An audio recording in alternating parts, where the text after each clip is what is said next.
मेरे साथ बोलिए, भारत माता की। क्यों भाई, वसई वालों की आवाज को क्या हो गया है? अरे पालघर वाले ऐसे बोलेंगे क्या? पाक ऑक्यूपाई कश्मीर तक आवाज जानी चाहिए।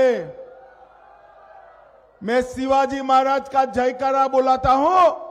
मेरे साथ दोनों हाथ उठाइए, उठाइए दोनों हाथ, विजय के संकल्प की मुट्ठी पीछे और मेरे साथ बोलिए, जय शिवाजी, जय भवानी, जय जय जय जय जय शिवाजी, जय जय जय जय जय भवानी, जय श्री राम, जय जय श्री राम। आज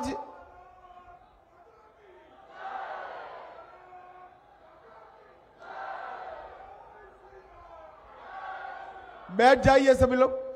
भाइयों बहनों, आज मेरे साथ पालघर की ये विशाल जनसभा में आए हुए असली शिवसेना के मुख्यमंत्री एकनाथ शिंदे जी के लिए जोर से ताली बजाइए।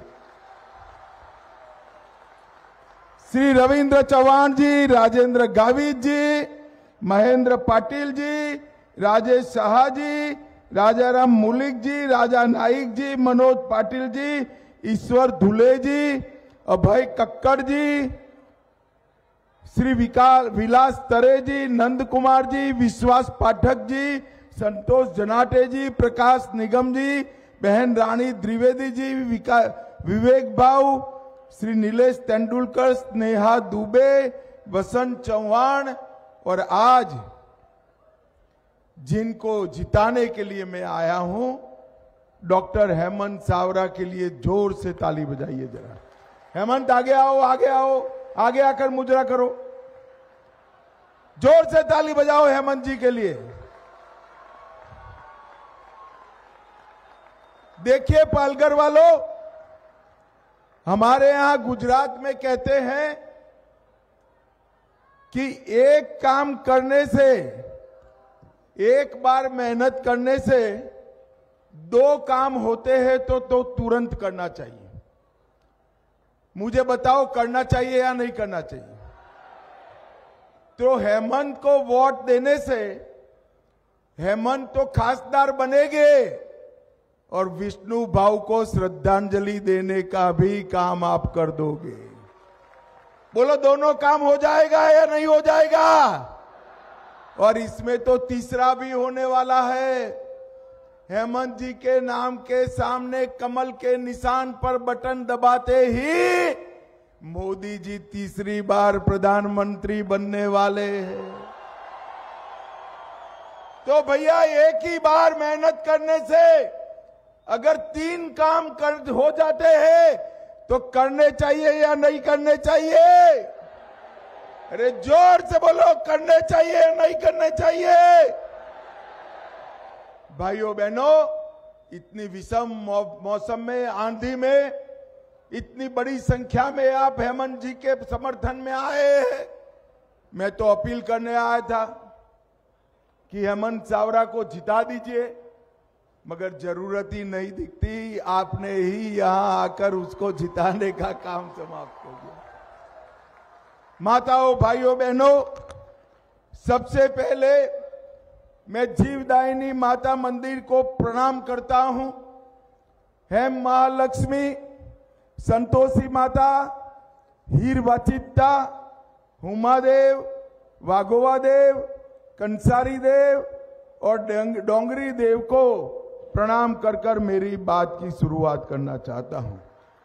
क्रांतिकारी राघोजी भांगरे और जनजातीय समाज के संघर्षशील नेता जीव्या सोमा मासे को भी प्रणाम कर कर मेरी बात की शुरुआत करना चाहता हूं। भाइयों बहनों, जीव्या सोमा मासे ने अपने पेंटिंग से पूरे देश भर में इस क्षेत्र की कला को आगे बढ़ाने का काम किया है।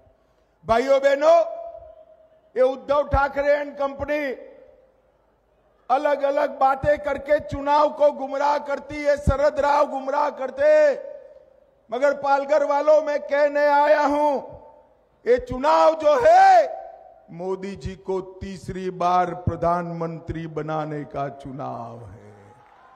ये चुनाव जो है देश के विकास को 3 गुना गति से आगे बढ़ाने का चुनाव है।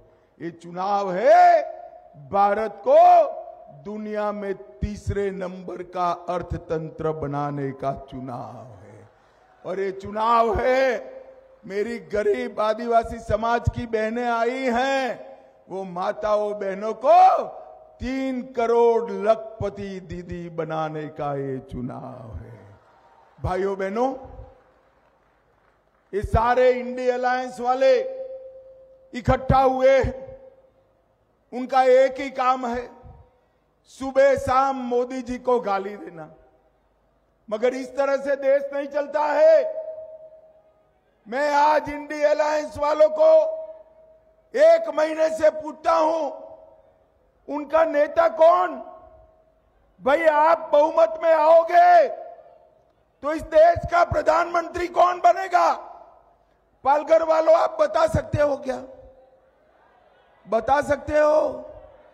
चलो भाई, ऐसे नहीं, मैं एक एक कर पूछता हूं। उद्धव ठाकरे जी बन सकते हैं क्या? अरे जोर से बोलो, बन सकते हैं? शरद पवार जी बन सकते हैं क्या? स्टालिन बन सकते हैं क्या? ममता दीदी बन सकती है क्या? अब देखो, हंसना मत, अंतिम नाम कहता हूं, हंसना मत। राहुल बाबा बन सकते हैं क्या? अरे क्यों हंसे यार? हंसने की तो ना बोली थी मैंने। भाइयों बहनों, जब एक पत्रकार ने इनके जोकर टाइप नेता को पूछा कि भाई आपका नेता कौन, तो उन्होंने कहा हम बारी बारी 5 साल बदलते रहेंगे। अरे शरद राव, ये परचूरण की दुकान नहीं है। देश के प्रधानमंत्री देश का नेतृत्व करते हैं, दुनिया में देश का प्रतिनिधित्व करते हैं। मैं आज पूछना चाहता हूं इंडिया अलायंस वालों को, अगर ये बारी बारी प्रधानमंत्री का आपका फॉर्मूला लेकर निकले और कोरोना आया तो इसमें से कोई जवाब दे सकता है क्या? अरे बोलो, देश को बचा सकता है क्या? पाकिस्तान को मुंह तोड़ जवाब दे सकता है क्या? आतंकवाद को समाप्त कर सकता है क्या? नक्सलवाद को समाप्त कर सकता है क्या? 60 करोड़ गरीबों को घर, बिजली, नल से जल, शौचालय, गैस, 5 लाख तक का पूरा बीमा और 5 किलो अनाज कोई दे सकता है क्या? भाइयों बहनों माताओं, अगर वो कोई दे सकता है तो केवल और केवल नरेंद्र मोदी दे सकते हैं।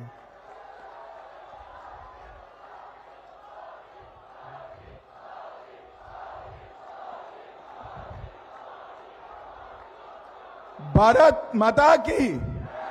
और भाइयों बहनों, मैं बताता हूं, 10 साल तक इस सोनिया मनमोहन ने देश चलाया। यही खिचड़ी अलायंस था, यही इंडिया अलायंस था।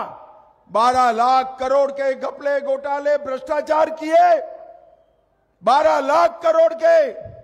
और दूसरी ओर नरेंद्र मोदी जी है, 23 साल से मुख्यमंत्री प्रधानमंत्री है। मोदी जी पर उनके विरोधी भी 4 आने का आरोप नहीं लगा सकते भैया, 4 आने का आरोप।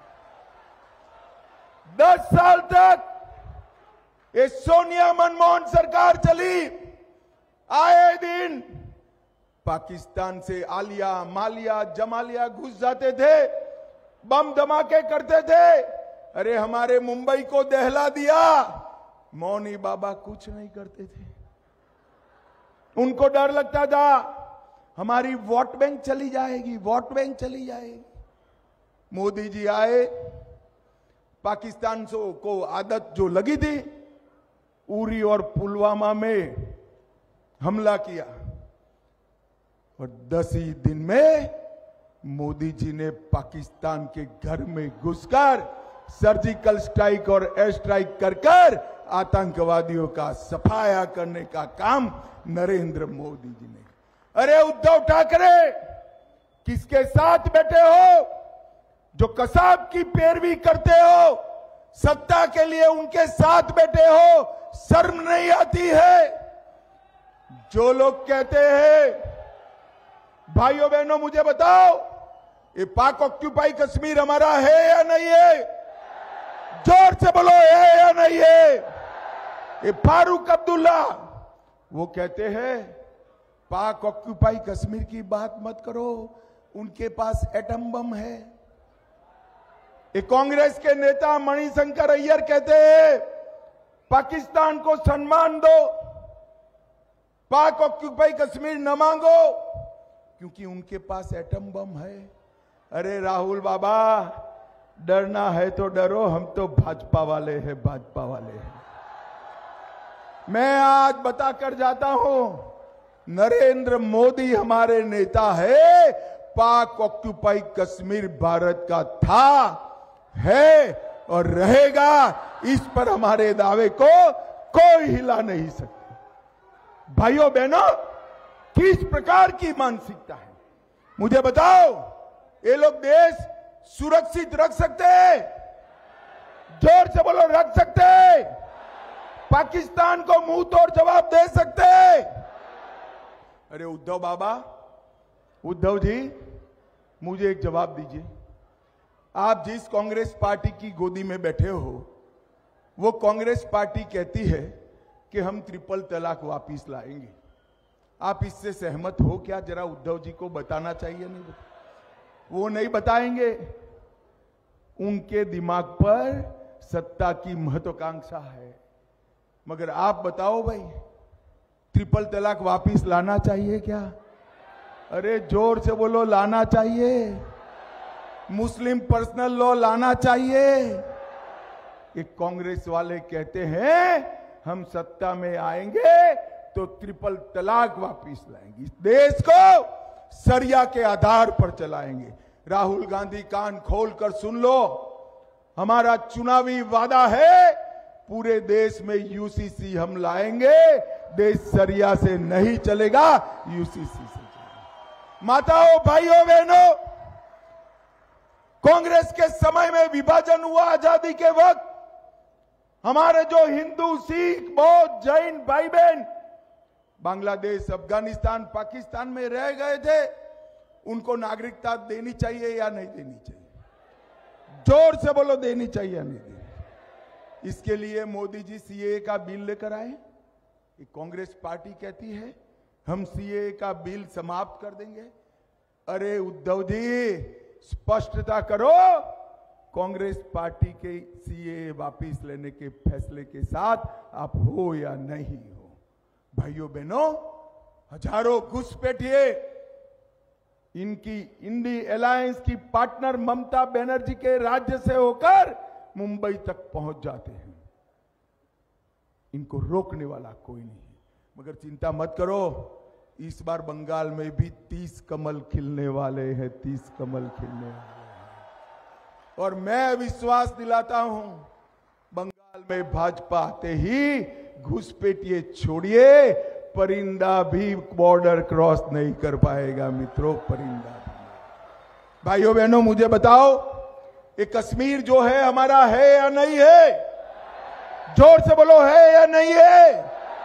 ये खड़गे साहब कहते हैं राजस्थान और महाराष्ट्र वालों का कश्मीर से क्या लेन देन? अरे खड़गे साहब, आप 80 पार कर गए, मेरे वसई वालों को, पालघर वालों को नहीं जानते। यहां का बच्चा बच्चा कश्मीर के लिए अपनी जान दे सकता है, जान दे सकता। माताओं, भाइयों, बहनों, मुझे बताओ, धारा 370 हटानी चाहिए थी या नहीं हटानी चाहिए थी? जोर से बोलो, हटानी चाहिए थी या नहीं हटानी थी? इस 70 साल से कांग्रेस पार्टी धारा 370 को अनौरत संतान की तरह अपनी गोदी में खिलाती थी। आपने मोदी जी को दूसरी बार प्रधानमंत्री बनाया। 5 अगस्त 2019 को मोदी जी ने धारा 370 को समाप्त कर दिया और हमेशा के लिए कश्मीर को भारत का हिस्सा बनाने का काम नरेंद्र मोदी जी ने किया। भाइयों बहनों, मैं आज बताना चाहता हूं, इतनी सारी माताएं बहनें बैठी है ना, ये हेमंत जी को एक ही बार आपको वोट देना है। अगली बार हो सके हो, भगवान करे क्या होगा भगवान जाने, मगर पूरी संभावना है हेमंत की जगह कोई महिला यहां प्रत्याशी खड़ी होगी, क्योंकि मोदी जी ने विधानसभाओं में और लोकसभा में 33% माताओं को आरक्षण देने का काम नरेंद्र मोदी जी ने किया है। नरेंद्र मोदी जी ने। भाइयों बहनों, मुझे बताओ, राम मंदिर कब का बनना चाहिए था या नहीं बनना चाहिए था? जोर से बोलो जरा, और जोर से बोलो। ये राम मंदिर को भी कांग्रेस पार्टी 70 साल तक कोर्टों में उलझाती रही। आपने मोदी जी को दूसरी बार प्रधानमंत्री बनाया, पूर्ण बहुमत दिया। मोदी जी ने 5 ही साल में केस भी जीता, भूमि पूजन भी किया और 22 जनवरी को प्राण प्रतिष्ठा कर कर जय श्री राम कर दिया। और मित्रों, मेरे जीवन में मैंने ऐसा भक्ति का माहौल नहीं देखा है, सैलाब नहीं देखा है। पूरा देश जय श्री राम के नारों में मग्न था। और ये राहुल बाबा, उद्धव जी, शरद पवार, सुप्रिया सुळे, इन लोगों को प्राण प्रतिष्ठा का निमंत्रण मिला था, वो नहीं गए। क्यों नहीं गए भाई? मालूम है ना क्यों नहीं गए? नहीं मालूम है? मैं बताता हूं, वो अपनी भिंडी बाजार वाली वोट बैंक से डरते हैं, इसलिए नहीं गए। एक नाथ जी पूरी कैबिनेट लेकर राम भगवान को प्रणाम कर कर प्रसाद लेकर महाराष्ट्र के लिए आशीर्वाद लेकर आए। हम नहीं डरते। भाइयों बहनों, 2 दिन पहले महाराष्ट्र कांग्रेस के अध्यक्ष नाना पटोले ने एक स्टेटमेंट दिया कि हम सत्ता में आएंगे तो राम मंदिर का शुद्धिकरण करेंगे। अरे नाना पटोले, अक्कल कहां घास चरने गई है? जहां भगवान श्री राम स्वयं विराजमान है, वो जगह कभी अपवित्र हो सकती है? माताओं बहनों, हो सकती है? ये ना अपनी परंपराएं जानते हैं, ना अपने धर्म को समझते हैं। भाइयों बहनों, ये लोग केवल और केवल अपने स्वार्थ को समझते हैं, स्वार्थ को समझते हैं। भाइयों बहनों, मोदी जी ने आदिवासी समाज के लिए ढेर सारे काम किए। अटल जी ने आदिवासी कल्याण मंत्रालय बनाया। मोदी जी ने भगवान बिरसा मुंडा की जयंती को जनजातीय गौरव दिवस बनाया। और 70 साल के बाद पहली बार आदिवासी गरीब घर की बेटी द्रौपदी मुर्मू को राष्ट्रपति महामहिम द्रौपदी मुर्मू बनाने का काम। कांग्रेस के समय में आदिवासी कल्याण का बजट 25,000 करोड़ था। मोदी जी ने बढ़ाकर 1,25,000 करोड़ करने का काम नरेंद्र मोदी जी ने। सिकल सेल के लिए इंस्टीट्यूट बनाई, डिस्ट्रिक्ट मिनरल फंड बनाया और इसके साथ साथ एकलव्य विद्यालय बनाए। 740 एकलव्य विद्यालय बनाने का काम नरेंद्र मोदी जी ने किया है। भाइयों बहनों, मैं आज आपको कहने आया, भारतीय जनता पार्टी, शिवसेना, हमारे साथी दल, ये नख से लेकर सीख तक देश के लिए जीने वाले लोगों के दल हैं। और ये इंडी अलायंस, उनका उद्देश्य क्या है? मोदी जी कहते हैं मेरे जीवन का क्षण क्षण और शरीर का कण कण मां भारती को समर्पित, मेरे देश के गरीब भाई बहनों को समर्पित, उनके कल्याण के लिए, उनकी रक्षा के लिए मैं जीवन जी रहा हूं। और मैं आज इंडी अलायंस वालों का उद्देश्य बताना चाहता हूं। ये उद्धव जी का एकमात्र उद्देश्य आदित्य ठाकरे को मुख्यमंत्री बनाना, पवार साहब का एकमात्र उद्देश्य सुप्रिया सुळे जी को मुख्यमंत्री बनाना, ममता जी का एकमात्र उद्देश्य भतीजे को मुख्यमंत्री बनाना, लालू जी का एकमात्र उद्देश्य अपने बेटे को मुख्यमंत्री बनाना, और सोनिया जी का एकमात्र उद्देश्य राहुल बाबा को प्रधानमंत्री बनाना।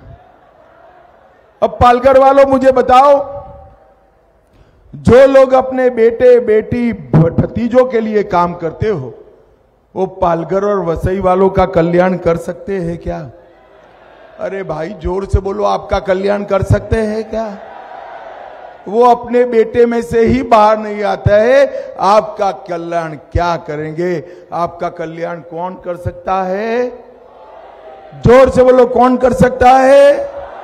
और जोर से बोलो, कौन कर सकता है? केवल और केवल नरेंद्र मोदी जी कर सकते हैं, और कोई नहीं कर सकता। भाइयों बहनों, इस क्षेत्र के विकास के लिए मोदी जी ने ढेर सारे काम करे हैं। वडवन पोर्ट बनाने के लिए 76,000 रुपये का आवंटन किया। जेएनपीटी का विकास हो रहा है।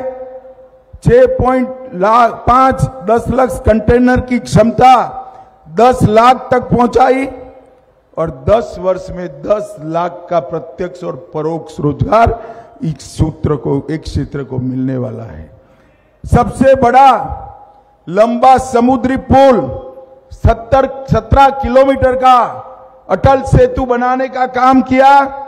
11,000 करोड़ से पंढरपुर में पालखी मार्ग का निर्माण हमारे नेता नरेंद्र मोदी जी ने किया। 1 लाख करोड़ से भारत की पहली बुलेट ट्रेन चलने वाली है। 5 नई वंदे भारत ट्रेन हुई। मुंबई गांधीनगर, मुंबई सोलापुर, मुंबई साईनगर, सीडी की नागपुर बिलासपुर और मुंबई गोवा, इस तरह से 5 वंदे भारत ट्रेन देने का काम किया, और 40,000 करोड़ रुपया देकर हमारी मेट्रो को 33 किलोमीटर लंबाई देने का काम नरेंद्र मोदी जी ने किया, और 1800 करोड़ रुपया खर्च कर छत्रपति शिवाजी महाराज टर्मिनेशन और 123 रेलवे स्टेशनों का नया बिल्डिंग बनाने का काम नरेंद्र मोदी जी ने किया। उड़ान के तहत जलगांव, सोलापुर, कोल्हापुर, नासिक, नांदेड़, अमरावती, सिंधुदुर्ग, रत्नागिरी और गोंदिया का विकास किया। और भाइयों बहनों, मैं आज यहां पालघर की बात करना चाहता हूं। 400 MLD लीटर पानी का इंतजाम एकनाथ शिंदे और देवेंद्र फडणवीस ने किया है। सूर्या बांध से पानी लाकर वसई पालघर वालों की प्यास बुझाने का काम होगा। सिर्फ पालघर के 2600 मछुआरों को मोदी सरकार पाकिस्तान से छुड़ा कर आई है, और वसई भाईंदर जाने वाले लोगों के लिए रो फेरी शुरू करने की बात भी पक्की हो गई है, शुरू हो गई। गैस पाइपलाइन का काम चल रहा है। 5,34,000 लोगों को 5 लाख तक का पूरा स्वास्थ्य का खर्चा आज नरेंद्र मोदी सरकार दे रही है। 260 करोड़ रुपया किसान सम्मान निधि के दे रही है, और स्वनिधि योजना के तहत 18,000 युवाओं को हमने काम देने का निर्णय किया है। भाइयों बहनों, नरेंद्र मोदी जी ने देश के अर्थतंत्र को 11वें नंबर से 5वें नंबर पर लाया है, और मैं आपको मोदी गारंटी कहता हूं, तीसरी बार चुनकर ला दो, 5वें नंबर से संसार का 3रे नंबर का अर्थतंत्र हमारा देश बनेगा। हम देश को सुरक्षित बनाएंगे। कोई आंख उठाकर देश के सामने न देख सके ऐसी चौक चौबंद सुरक्षा व्यवस्था केवल और केवल भारतीय जनता पार्टी और नरेंद्र मोदी कहते हैं। भाइयों बहनों, मुझे बताओ कि नरेंद्र मोदी के अलावे और कोई इस देश का नेतृत्व आज की स्थिति में कर सकता है क्या? ये चुनाव में हमारा एक ज लक्ष्य होना चाहिए, मोदी जी को 400 पार कराना, तीसरी बार प्रधानमंत्री बनाना और महान भारत की रचना करना। भाइयों बहनों, ये इंडी अलायंस के साथ जो एक सर्कस जैसा अलायंस बना है वो हमारे मोदी जी का मुकाबला नहीं कर सकता। और ये हेमंत विष्णु सावरे पेशे से तो डॉक्टर है, मगर ऐसा विनम्र नेता आपको मिलेगा जिसको इनके पिताजी की तरह आप सालों तक याद करोगे, सालों तक याद करोगे। मुझे बताओ पालघर वालों, आगे आओ हेमंत जी, सालों तक याद करोगे मैंने कहा। अब मैं पूछना चाहता हूं, हेमंत जी को प्रचंड बहुमत से जिताओगे? अरे जोर से बोलो, जिताओगे? कमल के निशान पर बटन दबाओगे? 400 पार कराओगे? मोदी जी को तीसरी बार प्रधानमंत्री बनाओगे? और असली शिवसेना कौन, नकली शिवसेना कौन, वो उद्धव जी को बता दोगे? तो मेरे साथ दोनों हाथ उठाइए, उठाइए दोनों हाथ, विजय के संकल्प की मुट्ठी बींचे और प्रचंड आवाज से बोलिए, जय श्री राम, जय जय श्री राम, भारत माता की, वंदे वंदे वंदे